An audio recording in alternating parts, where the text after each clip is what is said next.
Hello friends, welcome to Jeevani classes. आज के इस वीडियो में हम बात करेंगे UP triple S C PET exam special practice set 3 के बारे में। पैट एग्ज़ाम के स्पेशल प्रैक्टिस सेट 1 और 2। 1 में हमने यहाँ पर सिंधु घाटी सभ्यता को कंप्लीट किया था और सेकंड सेट में हमने किया था बौद्ध धर्म और वैदिक काल को कंप्लीट, वैदिक संस्कृति को पूरी तरीके से जो भी क्वेश्चन बनते हैं ऑल ओवर क्वेश्चन हमने वहाँ पर देख लिए थे। उससे बाहर आपको कुछ भी नहीं आने वाला है। आज हम बात करेंगे स्पेशल प्रैक्टिस सेट 3 की और इसमें हम बात कर रहे हैं जैन धर्म और मौर्य वंश की। जैन धर्म में महावीर, इनकी जीवनी और इनकी शिक्षाओं के बारे में बात करेंगे। मौर्य वंश में सम्राट अशोक के बारे में संपूर्ण डिटेल जो है हम यहाँ पर देखने वाले हैं। तो जैन धर्म के बारे में बात करते हैं, महावीर, जीवनी और इनकी शिक्षाएं। तो सबसे पहले बात करेंगे एक पॉइंट की, जो जैन धर्म के मूल संस्थापक को यहाँ पर पूछा जाता है। मूल संस्थापक या प्रवर्तक तो कौन थे? प्रथम तीर्थंकर ऋषभदेव, या हम कह सकते हैं कि आदिनाथ। ये दो नाम को आप याद रखिएगा, प्रथम तीर्थंकर ऋषभदेव या आदिनाथ। इन दोनों को जैन धर्म के मूल संस्थापक या प्रवर्तक माना जाता है। पार्श्वनाथ नाम याद रखिएगा, क्योंकि पार्श्वनाथ जैन धर्म के कितने 23वें तीर्थंकर थे।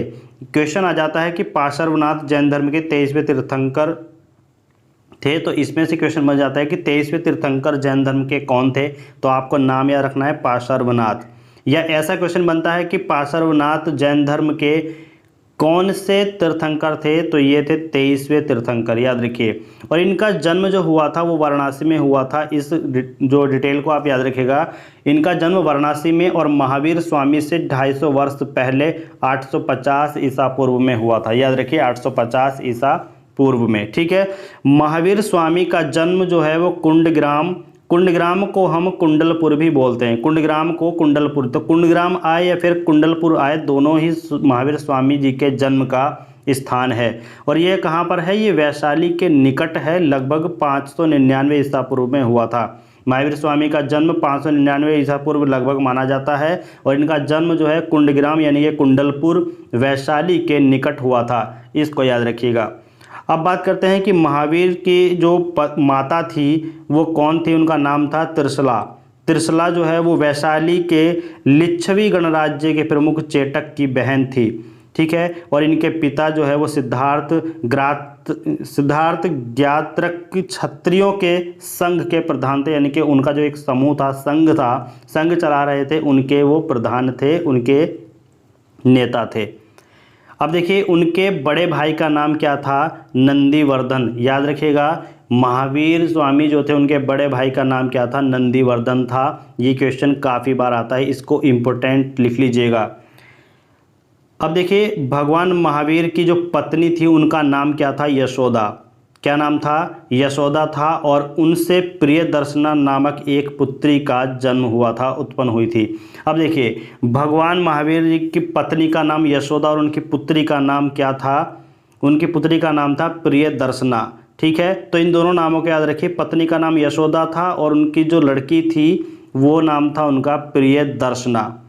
अब देखिए प्रियदर्शना का जो विवाह है वो जमाली नाम के क्षत्रिय से हुआ था। किससे हुआ था? जमाली नाम के क्षत्रिय से हुआ था, और जो बाद में महावीर स्वामी का अनुयायी बन गया था। इस लाइन को याद रखिएगा। ये जो है यहाँ पर ये पेज बहुत ही ज़्यादा इम्पोर्टेंट है, तो यहाँ पर आप इसको ध्यान रखिएगा कि उनकी पत्नी का नाम यशोदा और उनकी पुत्री का नाम प्रियदर्शना, और प्रियदर्शना का जो विवाह है वो जमाली नाम का एक क्षत्रिय था उससे कराया गया था। और वही जो क्षत्रिय था वो बाद में महावीर स्वामी का अनुयायी भी बन गया था, ठीक है। जिस संघ को वे चला रहे थे उस संघ का जो है वह अनुयायी बना।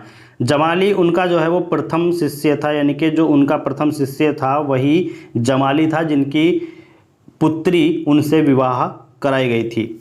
अब आगे बात करते हैं प्रमुख जैन तीर्थंकर और उनके प्रतीक चिन्ह। देखिए जैन तीर्थंकर के नाम यहाँ पर हम लिस्ट में बोलेंगे और ये उनके जो हैं प्रतीक चिन्ह हैं। कैसे? ऋषभदेव यानी कि वो पहले तीर्थंकर हैं। हमने बताया था कि पहले तीर्थंकर जैन धर्म के कौन हैं? ऋषभदेव हैं। और उनका जो प्रतीक है, चिन्ह है, वो क्या है? बैल, ठीक है। अजीतनाथ वो दूसरे तीर्थंकर हैं। दूसरे तीर्थंकर कौन है? अजीतनाथ है। उनका जो प्रतीक चिन्ह है वो है हाथी। अरिष्टनेमी जो है वो 22वें तीर्थंकर हैं और उनका जो चिन्ह है यानी कि प्रतीक है वो है शंख। पार्श्वनाथ जो है वो हमने बताया था कि 23वें तीर्थंकर हैं और इनका जो चिन्ह है वो सर्प है यानी कि सांप है, और महावीर जो है वो 24वें तीर्थंकर है जैन धर्म के, और इनका जो चिन्ह है वो है सिंह यानी कि शेर जिसे बोलते हैं। ठीक है, अब देखिए परमासगिरी उत्तर प्रदेश के कहाँ पर स्थित है? कौशाम्बी में स्थित है। ठीक है, और यह है क्या है? जैन तीर्थ स्थल है। तो परमासगिरी क्या है? तो वह जैन तीर्थ स्थल है। एक क्वेश्चन ये हुआ। दूसरा, परमासगिरी कहाँ पर है? यह उत्तर प्रदेश के कौशाम्बी में स्थित है। उत्तर प्रदेश के कौशाम्बी में, याद रखिएगा, परमासगिरी से 2 क्वेश्चन बन रहे हैं।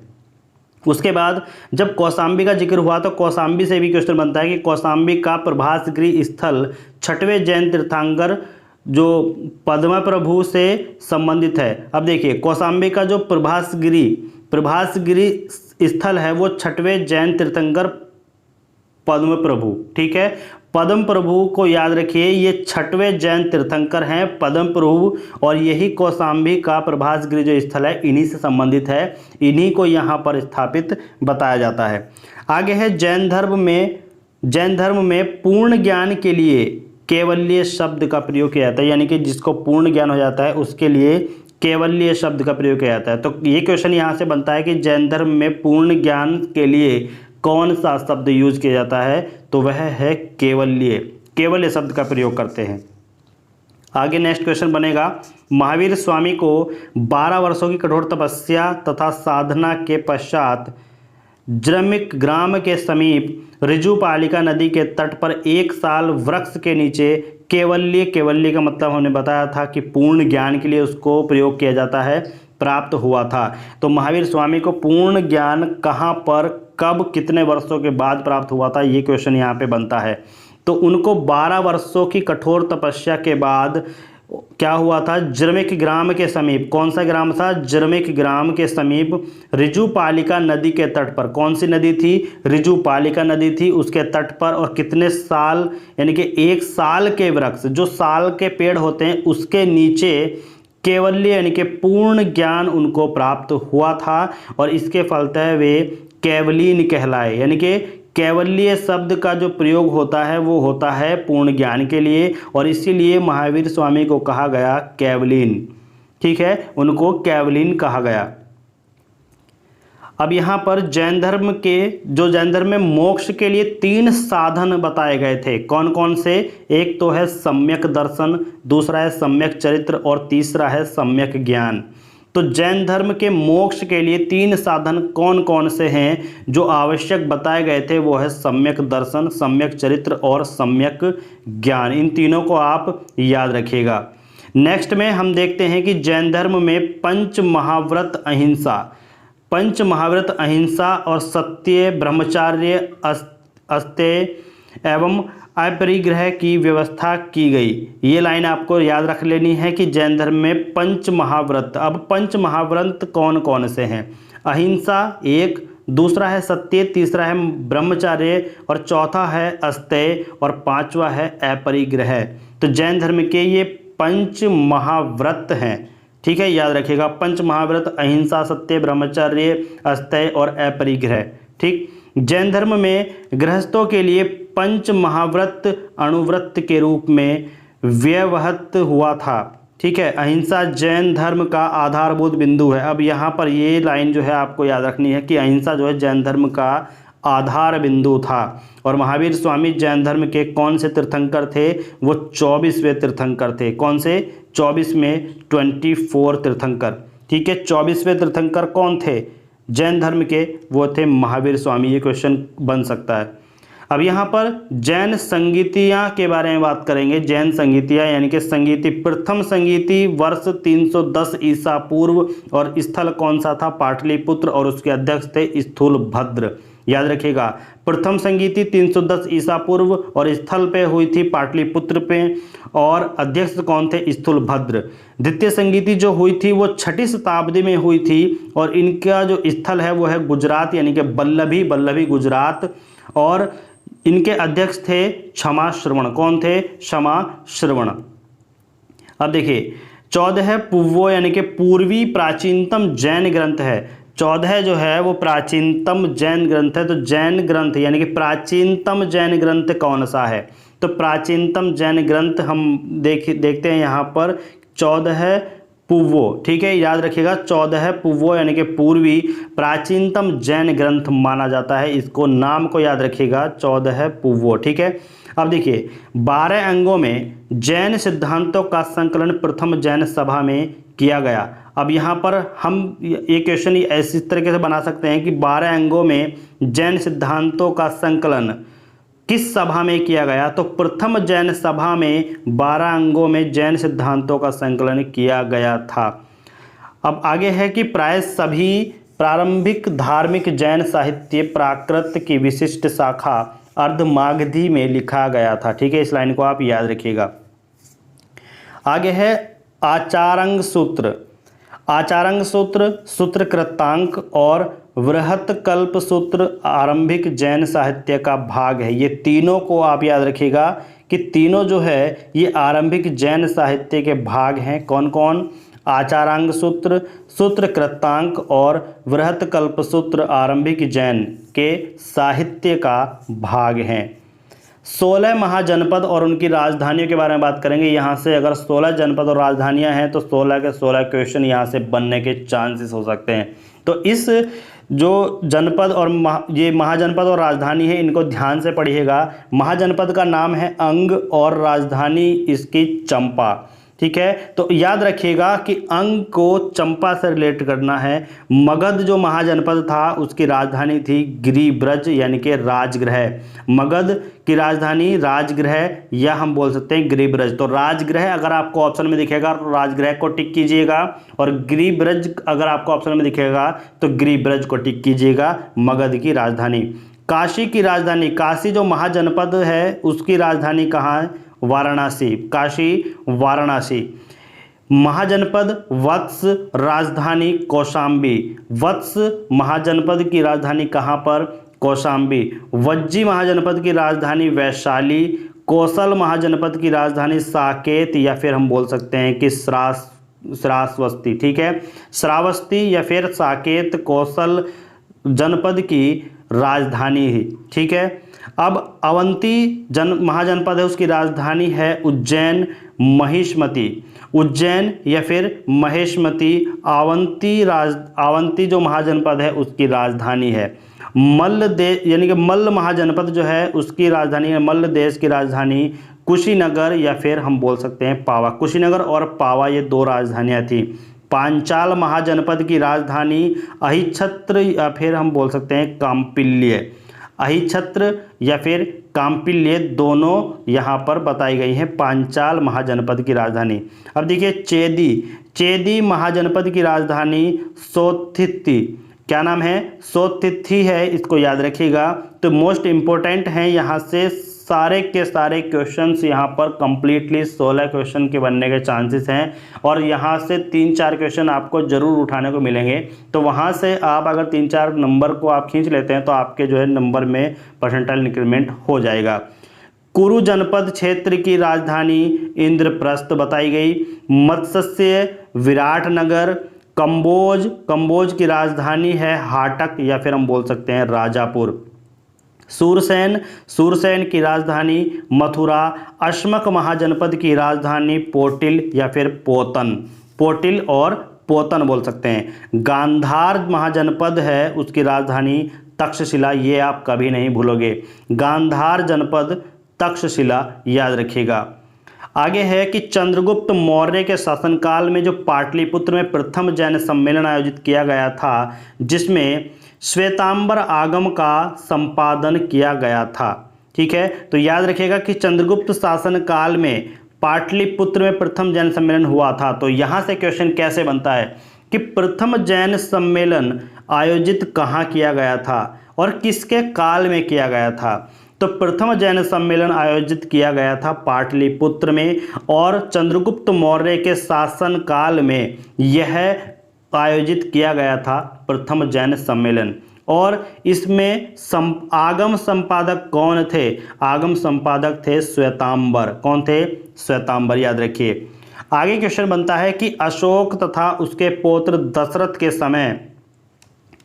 दशरथ के समय में बराबर तथा नागार्जुनी पहाड़ियों को काटकर देखिए, अशोक तथा उसके पुत्र दशरथ के समय में नागार्जुनी पहाड़ियों को काटकर आजीविकाओं के लिए आवास बनाए गए थे। ठीक है, यानी कि रहने के लिए आवास बनाए गए थे पहाड़ियों को काटकर। कौन सी पहाड़ी? नागार्जुनी पहाड़ियों को काटकर अशोक तथा उनके पुत्र दशरथ के समय में घर बनाए गए थे, आजीविकों के लिए आवास बनाए गए थे, रहने के लिए आवास बनाए गए। अशोक के समय बराबर पहाड़ी, जो बराबर पहाड़ी है उसकी गुफाओं में जो ये गुफा बनाई गई थी, बराबर पहाड़ी और नागार्जुनी पहाड़ियों को काटकर रहने के लिए आवास बनाए गए। तो वो जो बराबर पहाड़ी है उसकी गुफाओं में सुदामा की गुफा तथा कर्ण चौपड़ नामक गुफा सर्वप्रसिद्ध है। उसमें कौन सी गुफा प्रसिद्ध है? अशोक के समय में बराबर पहाड़ी की गुफाओं में कौन सी गुफाएं प्रसिद्ध हैं? तो या तो आपको ऑप्शन मिलेगा सुदामा की गुफा या फिर आपको ऑप्शन मिलेगा कर्ण चौपड़। तो इन दोनों में कोई भी आपको ऑप्शन मिले तो दोनों ही गुफा सर्व प्रसिद्ध हैं। ठीक है, आगे हम बात करते हैं श्रवणबेलगोला कहाँ पर स्थित है। श्रवणबेलगोला कर्नाटक राज्य में स्थित है, इसको याद रखिए। श्रवणबेलगोला कर्नाटक राज्य में स्थित है। अब इसी पे एक और क्वेश्चन यहाँ पर बन जाता है कि श्रवणबेलगोला में गंग शासक रचमल के शासनकाल में चामुंडराय नामक मंत्री ने लगभग 981 ईस्वी में बाहुबली गोमट की विशालकाय जैन मूर्ति का निर्माण किया था। अब यहाँ से क्या क्वेश्चन बनता है? यहाँ से बनेगा बाहुबली की विशालकाय जैन मूर्ति का निर्माण किसने कराया था। देखिए, बाहुबली गोमट की विशालकाय मूर्ति का निर्माण किसने कराया था? तो वह कराया था चामुंडराय नामक मंत्री ने। और कब कराया था? 1981 ईस्वी में कराया था। किसके शासनकाल में कराया था? तो वह कराया था हमारे श्रवणबेलगोला में। ठीक है, किस जगह का नाम है? श्रवणबेलगोला में, और गंग शासक रचमल के शासनकाल में कराया था। कहाँ पर? श्रवणबेलगोला में। गंग जो है वो स्थान बताया गया है, और किसके शासनकाल में? रचमल के शासनकाल में। और किसने कराया था? चामुंडराय नामक मंत्री ने। कब कराया था? 1981 ईस्वी में बाहुबली विशालकाय जैन मूर्ति का निर्माण कराया था। अब बाहुबली प्रथम जैन तीर्थंकर जो है वो ऋषभदेव के पुत्र माने जाते हैं। ठीक है, जो ऋषभदेव हैं उनके पुत्र को कहा गया बाहुबली प्रथम जैन तीर्थंकर। ठीक है, प्रथम जैन तीर्थंकर बाहुबली किसे कहा गया? ऋषभदेव के पुत्र को। अब देखिए, महामस्तकाभिषेक जैन धर्म का एक महत्वपूर्ण उत्सव है। जैन धर्म का एक महत्वपूर्ण उत्सव क्या है? याद रखिएगा इस क्वेश्चन को। यहाँ पर ये क्वेश्चन है जैन धर्म का एक महत्वपूर्ण उत्सव, तो वो क्या है? महामस्तकाभिषेक जैन धर्म का एक महत्वपूर्ण उत्सव। देखिए दोस्तों, यहाँ पर हम दो से तीन बार इसलिए रिपीट कर रहे हैं जैसे कि आपको कंप्लीटली याद हो जाए, आपको दोबारा देखने की जरूरत ना पड़े और आप जो है अपने सिलेबस को आगे बढ़ाते चले जाएं। ठीक है, तो जैन धर्म का एक महत्वपूर्ण उत्सव महामस्तकाभिषेक, और जो 12 वर्ष के अंतराल पर कर्नाटक राज्य के श्रवणबेलगोला में आयोजित किया जाता है। अब देखिएगा, एक क्वेश्चन यहां से बना, जैन धर्म का एक महत्वपूर्ण उत्सव कौन सा है? महामस्तकाभिषेक। और महामस्तकाभिषेक कितने वर्ष के अंतराल में कहां पर किया जाता है? तो महामस्तकाभिषेक जो उत्सव है वो 12 वर्ष के अंतराल में कर्नाटक राज्य में और श्रवणबेलगोला में आयोजित किया जाता है। किस स्थान पर? श्रवणबेलगोला स्थान पर कर्नाटक राज्य में। और 12 वर्ष के अंतराल, यानी कि एक बार आयोजित हुआ उसके बाद 12 वर्ष के बाद वह आयोजित किया जाएगा। तो यहाँ से ये 3 क्वेश्चन आपको कंप्लीटली मिल जाते हैं। नेक्स्ट है प्रमुख भारतीय विद्वान एवं उनके संरक्षक। देखिए, प्रमुख भारतीय विद्वान और उनके संरक्षक मतलब ये है, शासक को कहते हैं। ठीक है, कवि यानी कि विद्वान और संरक्षक यानी कि उसके शासक। तो देखिए, जो कवि हैं वो है हरिशेन कवि। उनके शासक, वो किस शासक के कवि थे? समुद्रगुप्त। यहाँ पर क्वेश्चन इस तरीके से आएगा कि समुद्रगुप्त शासन के कवि, या फिर ये दे देगा कि हरिशेन किस शासक के कवि थे? तो समुद्रगुप्त शासक, जब समुद्रगुप्त का शासनकाल था उस शासक के कवि थे, विद्वान थे हरिशेन। अब बात करते हैं कौटिल्य यानी चाणक्य किस वंश के यानी कि किस शासक के कवि थे, विद्वान थे? तो वह थे चंद्रगुप्त मौर्य। चंद्रगुप्त मौर्य के शासनकाल में कौटिल्य यानी कि चाणक्य विद्वान कवि थे। अश्वघोष, अब अश्वघोष जो कवि थे वो शासक थे कनिष्क के, ठीक है। कनिष्क के शासक में अश्वघोष जो थे वो विद्वान कवि थे।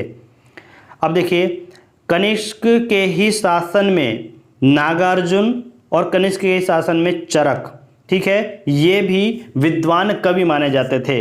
हर्षवर्धन के शासनकाल में बाणभट्ट, पृथ्वीराज चौहान के जो शासनकाल में कवि रहे हैं, प्रसिद्ध कवि रहे हैं, विद्वान रहे हैं, वो हैं चंद बरदाई। ये क्वेश्चन काफ़ी बार पूछा जा चुका है, ये क्वेश्चन हर एग्जाम में पूछा जा चुका है। यूपी टेट, सी टेट में हमेशा यही क्वेश्चन रखा हुआ मिलता है, ठीक है। तो चंद बरदाई, पृथ्वीराज चौहान, चंद बरदाई, पृथ्वीराज चौहान, इस तरीके से 2 बार आप रिपीट कर लीजिएगा, 2 बार में आपके कंप्लीटली याद हो जाएगा। चंद्रगुप्त विक्रमादित्य शासक के विद्वान कवि कालिदास। एक बार फिर से रिपीट करते हैं, आइए दोस्तों एक बार फिर से रिपीट करते हैं, आपकी जो है कंप्लीटली याद हो जाएगा। वीडियो को स्किप मत कीजिएगा, आगे यहाँ पर हम इसको कंप्लीट करके बढ़ेंगे। देखिए, समुद्रगुप्त शासक के विद्वान कवि हरिसेन, चंद्रगुप्त मौर्य शासक के विद्वान कवि कौटिल्य यानी कि चाणक्य, कनिष्क के अश्वघोष और कनिष्क के ही नागार्जुन और चरक विद्वान कवि थे। हर्षवर्धन, बाणभट्ट, पृथ्वीराज चौहान शासक में विद्वान चंद्रबरदाई, चंद्रगुप्त विक्रमादित्य कालिदास, यानी कि चंद्रगुप्त विक्रमादित्य शासनकाल में कौन विद्वान कवि थे? कालिदास थे, ठीक है। अब बात करते हैं दोस्तों मौर्य वंश के बारे में। मौर्य वंश यानी कि सम्राट अशोक के बारे में यहाँ पर चर्चा करेंगे डिटेल में। अब यहाँ पर आप देख लीजिए कि मौर्य वंश कब से कब तक रहा। तो मौर्य वंश 323 से 184 ईसा पूर्व तक था। 323 से 184 ईसा पूर्व, इसको याद रखना ही रखना है दोस्तों, ठीक है। 323 से 184 ईसा पूर्व। मौर्य राजवंश की स्थापना चंद्रगुप्त मौर्य ने की थी। किसने की थी? चंद्रगुप्त मौर्य ने। और हमने बताया था कि चंद्रगुप्त मौर्य के शासनकाल में विद्वान कवि कौन थे? चाणक्य यानी कौटिल्य, ठीक है। तो इस तरीके से आप कनेक्ट कीजिएगा, जो भी आप आगे पढ़ते जाएंगे उसको पीछे देख कर के कनेक्ट कीजिएगा कि कहाँ हमने पीछे क्या पढ़ा है, उससे रिलेटेड कुछ पढ़ा है तो उसको ज़रूर कनेक्ट कीजिएगा दोस्तों, ठीक है। वीडियो अगर अच्छी लगी है वीडियो को लाइक और शेयर ज़रूर कर दीजिएगा। और जो भी हमारे फ्रेंड्स चैनल पर नए हैं वो चैनल को सब्सक्राइब कर और बेल आइकन को प्रेस ज़रूर कर दें, क्योंकि बेल आइकन से आपको हर वीडियो का नोटिफिकेशन जाता रहेगा और आपको हर वीडियो आसानी से मिलती रहेगी। चलिए बढ़ते हैं आगे। अब बात करते हैं विशाख दत्तकृत। देखिए, विशाख दत्तकृत मुद्रा राक्षस से चंद्रगुप्त मौर्य के विषय में विस्तृत सूचना प्राप्त होती है। विशाख दत्तकृत जो है मुद्रा राक्षस, देखिए विशाख दत्तकृत मुद्रा राक्षस, ठीक, ये क्या है? ये ऋचाएँ हैं, रचनाएं जिसे बोलते हैं। और चंद्रगुप्त मौर्य के विषय में इन्हीं से विस्तृत यानी कि काफ़ी ज़्यादा सूचना प्राप्त होती है। बात करते हैं मुद्रा राक्षस में चंद्रगुप्त को वृषल या कुलहीन, वृषल तथा कुलहीन बताया गया है, ठीक है। तो मुद्रा राक्षस में चंद्रगुप्त को वृषल तथा कुलहीन भी बताया गया है, तो इस पॉइंट को आप याद रखना है, ठीक है। अब बात करते हैं, देखिए गुंडीराज ने मुद्रा राक्षस पर टीका लिखी थी। टीका, ठीक है, ये एक रचना है। टीका ये लिखी थी गुंडीराज ने, ठीक है। तो मुद्रा राक्षस पर गुंडीराज ने क्या लिखा, यानी कि कौन सी रचना लिखी? तो ये टीका, टीका याद रखिएगा। विलियम जोन्स पहले विद्वान थे। अब देखिए विलियम जोन्स जो है वो पहले विद्वान थे जिन्होंने सेंड्रोकोट्स की पहचान मौर्य शासक चंद्रगुप्त मौर्य से की, ठीक है। अब देखिए सेंड्रोकोट्स की पहचान मौर्य शासक चंद्रगुप्त से करने वाले कौन थे? विलियम जोन्स, जो पहले ऐसे विद्वान थे जिन्होंने सेंड्रोकोट्स की पहचान मौर्य शासक चंद्रगुप्त मौर्य से की थी, ठीक है।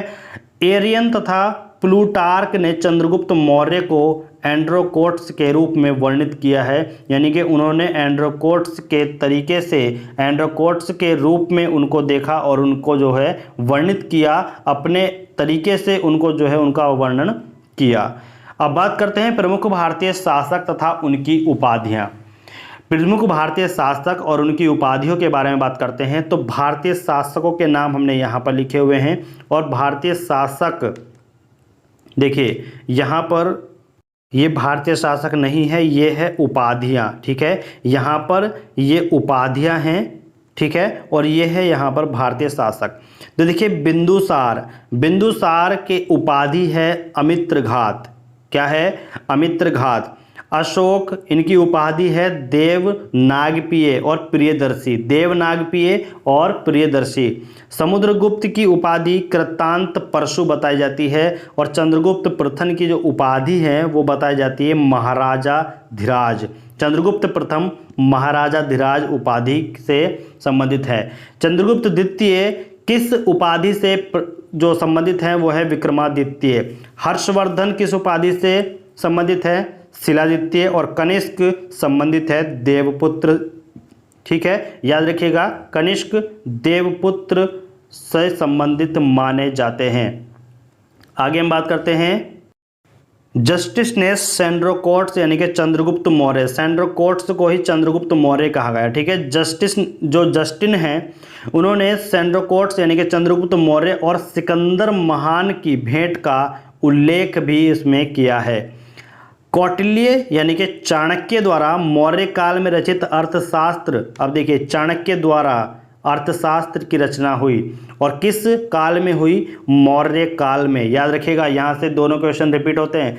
कौटिल्य यानी कि चाणक्य, कौटिल्य किसको कहा जाता था? चाणक्य को कहा जाता है।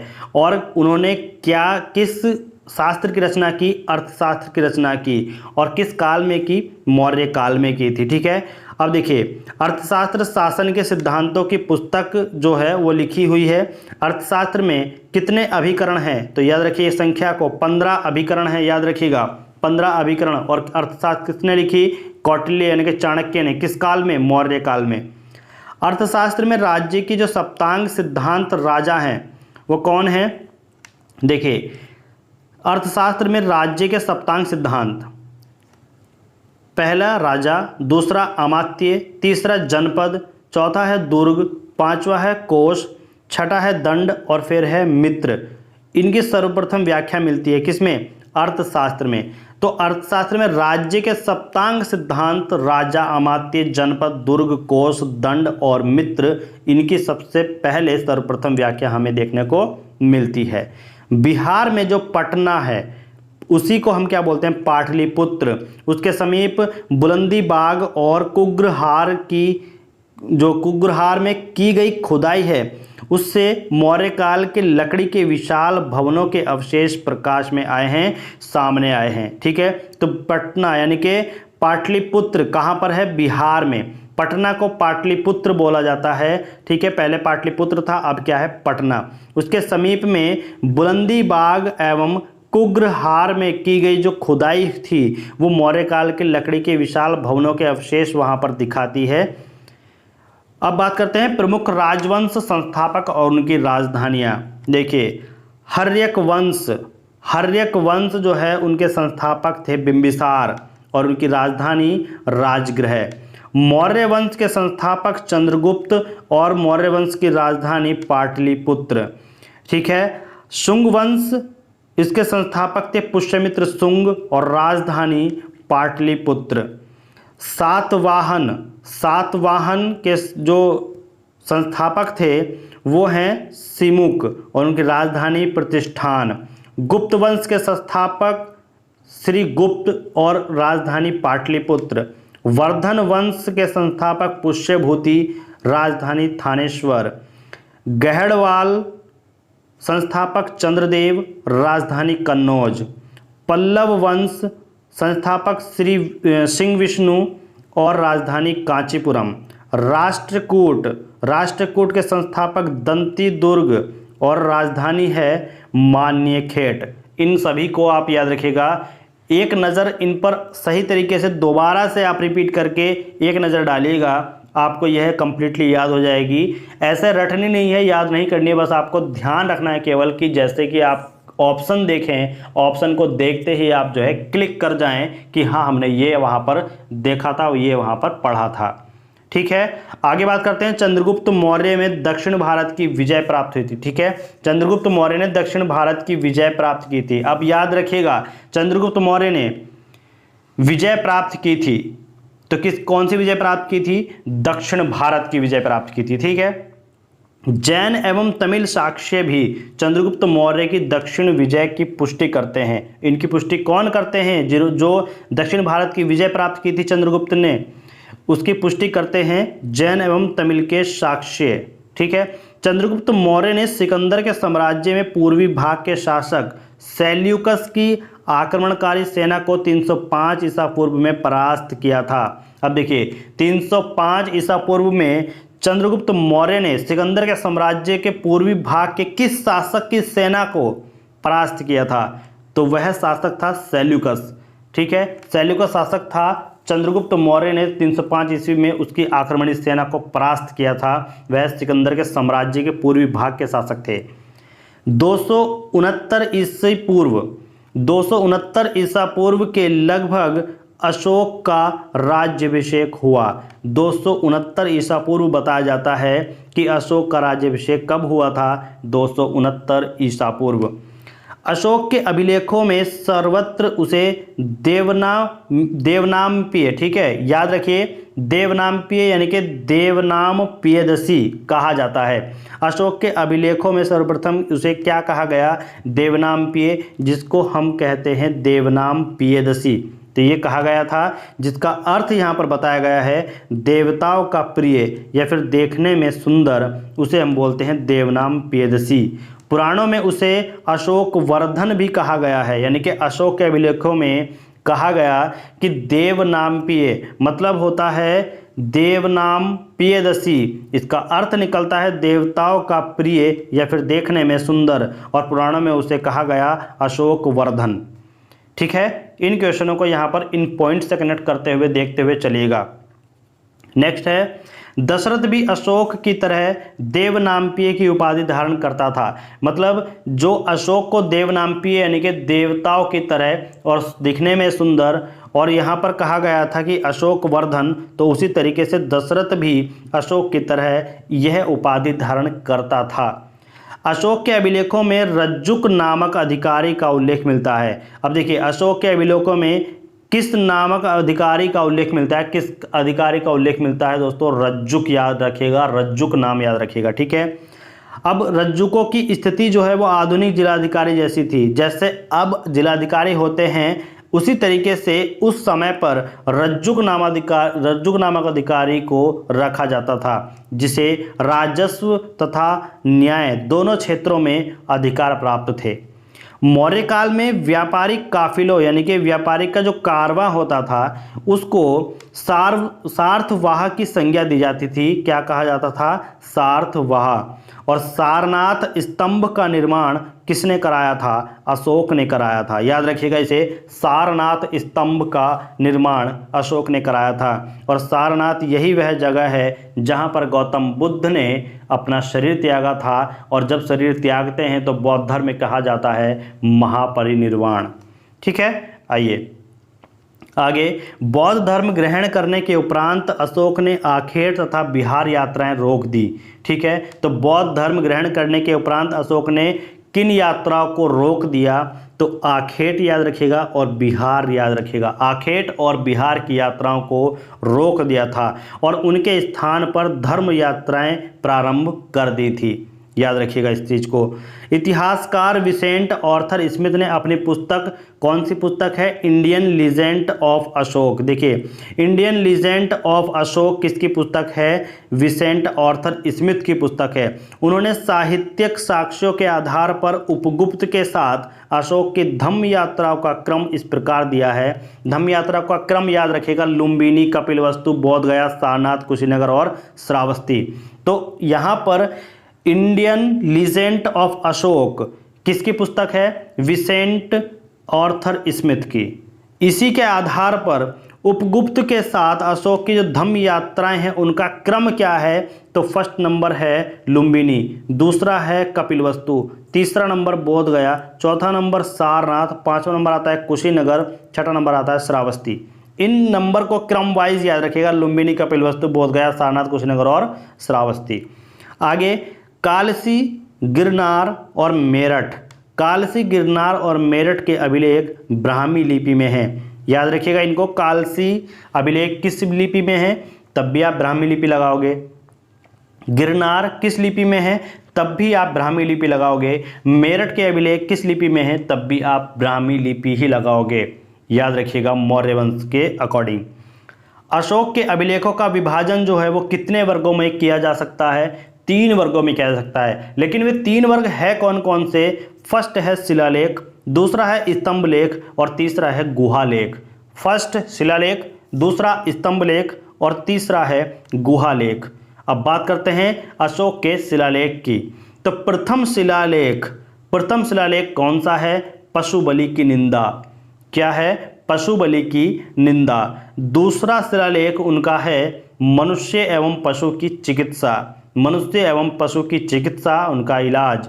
तीसरा शिलालेख अधिकारियों का 5वें वर्ष का दौरा, अधिकारियों का 5वें वर्ष का दौरा, ये तीसरा शिलालेख है। 5वां शिलालेख उनका है धर्म महामात्रों की नियुक्ति, धर्म महामात्रों की नियुक्ति। छठा शिलालेख उनका है आत्मनियंत्रण की शिक्षा।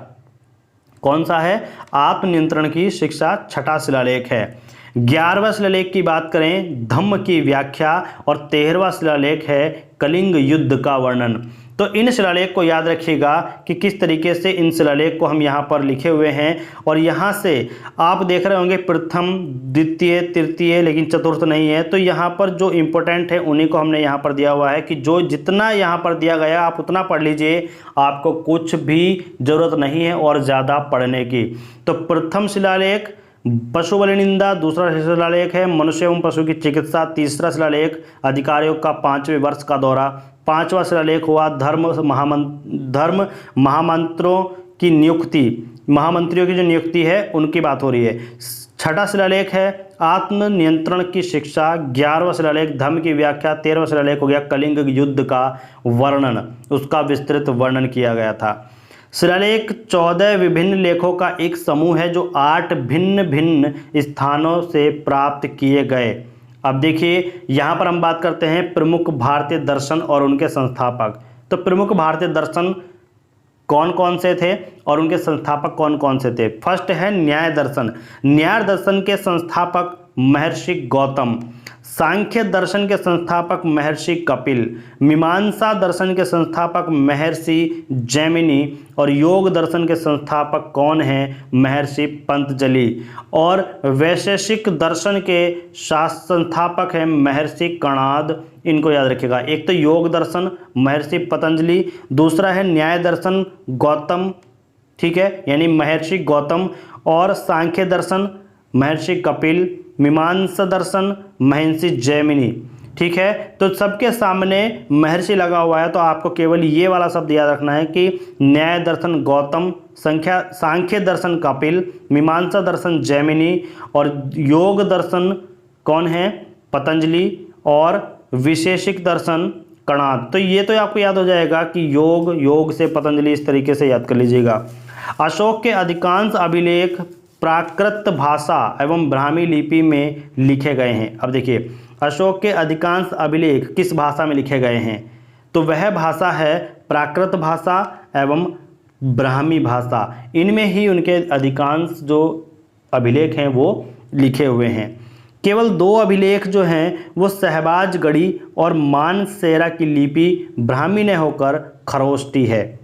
ठीक है, अब याद रखिएगा तक्षशिला से आरमेइक लिपि में लिखा गया एक भग्न अभिलेख, तक्षशिला से आरमेइक लिपि में लिखा हुआ एक भग्न अभिलेख शरेकुना नामक स्थान से यूनानी तथा आरमेइक लिपियों में लिखा गया द्विभाषी यानी कि 2 भाषाओं वाला यूनानी एवं सीरियाई भाषा, 2 भाषा कौन कौन सी, यूनानी और सीरिया भाषा अभिलेख तथा लंघमान नामक स्थान से आर्मेयिक लिपि, जो आर्मेयिक लिपि है उसमें लिखा गया अंश का अभिलेख प्राप्त हुआ था। ठीक है, इसको केवल पढ़ लीजिएगा, इसमें से यहाँ से क्वेश्चन नहीं आता है। जेम्स प्रिंसेप, देखिए जेम्स प्रिंसेप को अशोक के अभिलेखों को पढ़ने का श्रेय हासिल है। अशोक के अभिलेखों को पढ़ने का श्रेय किसको हासिल है? जेम्स प्रिंसेप, याद रखिएगा जेम्स प्रिंसेस। प्राचीन भारत में खरोष्ठी लिपि किस ओर से किस ओर लिखी जाती थी?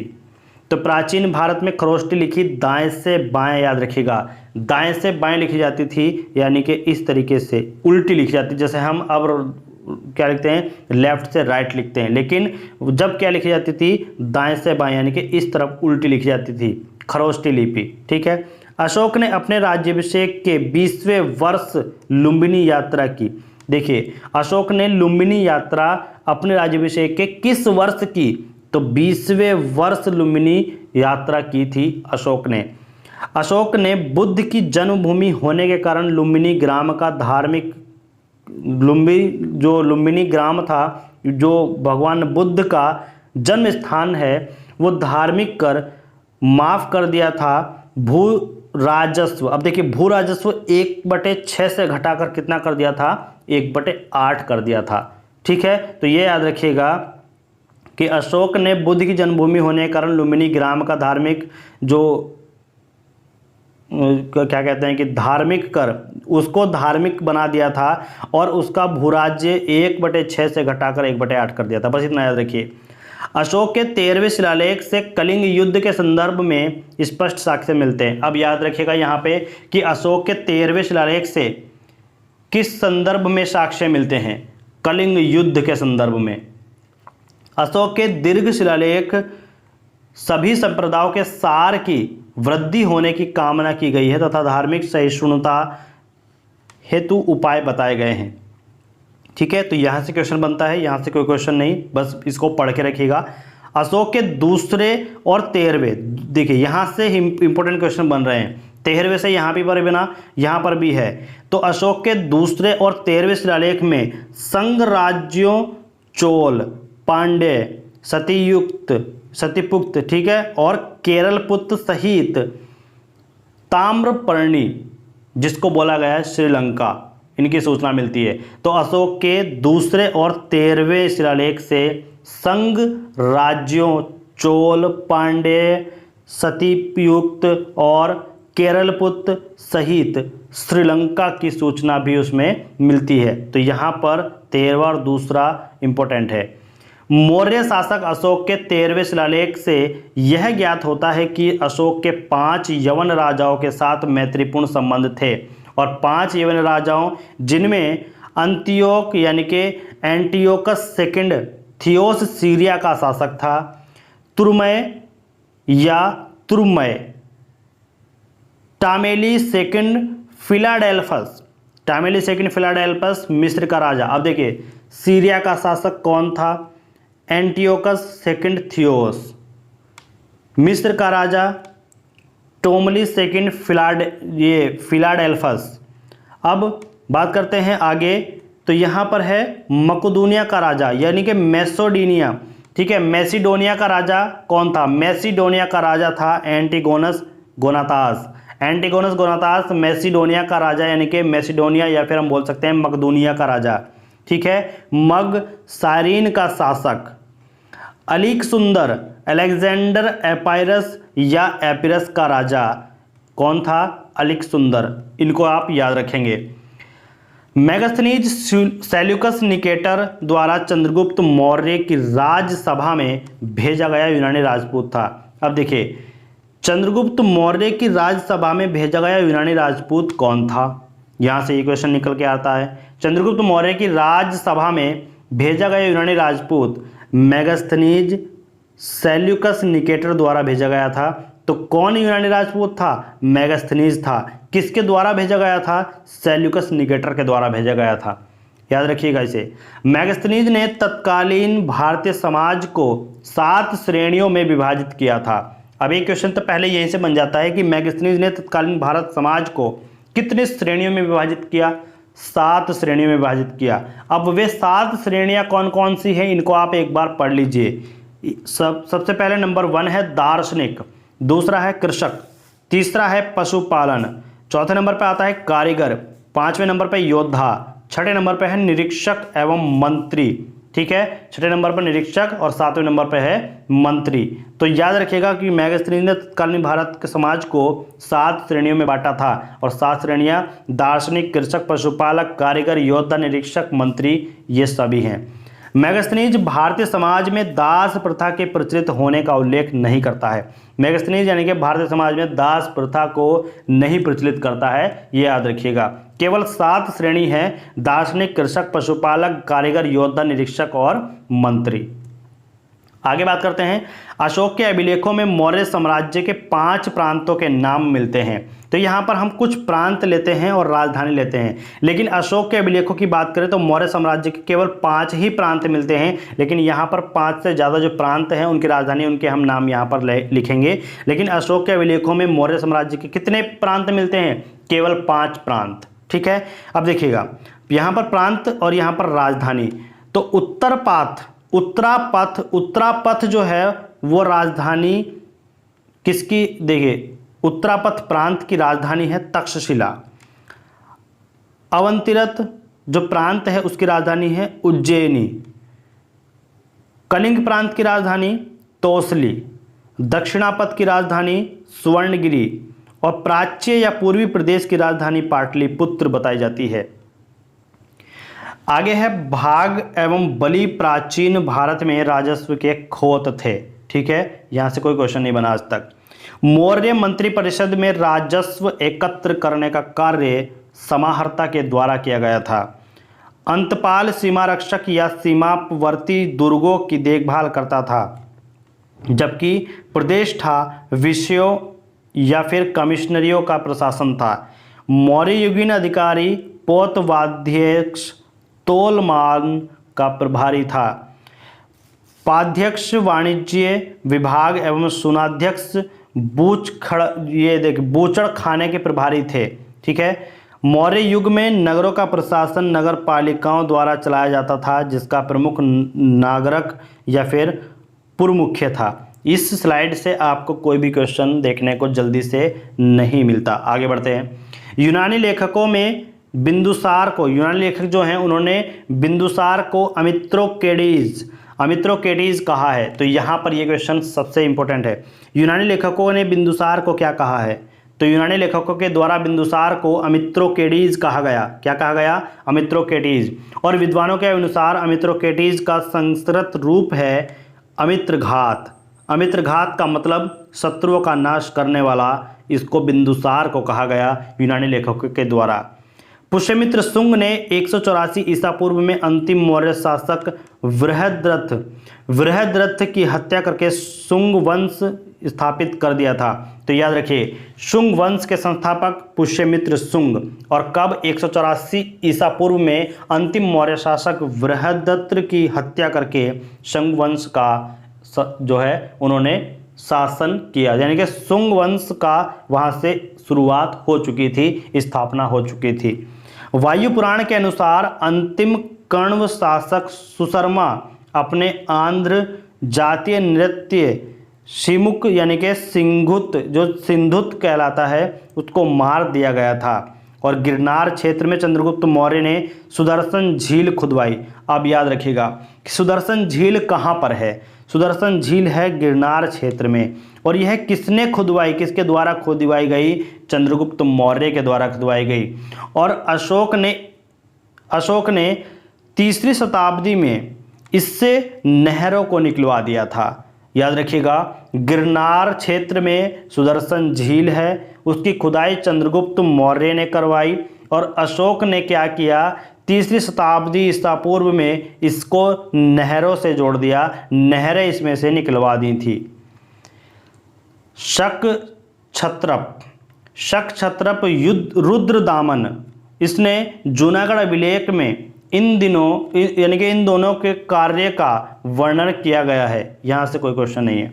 अब देखिए, गुप्तोत्तर काल के मंदिर एवं निर्माणकर्ता, वेरी वेरी इंपॉर्टेंट है। मंदिर की बात करें तो पुरी का जगन्नाथ मंदिर निर्माण करवाया था अनंतवर्मन चोड़गंग ने।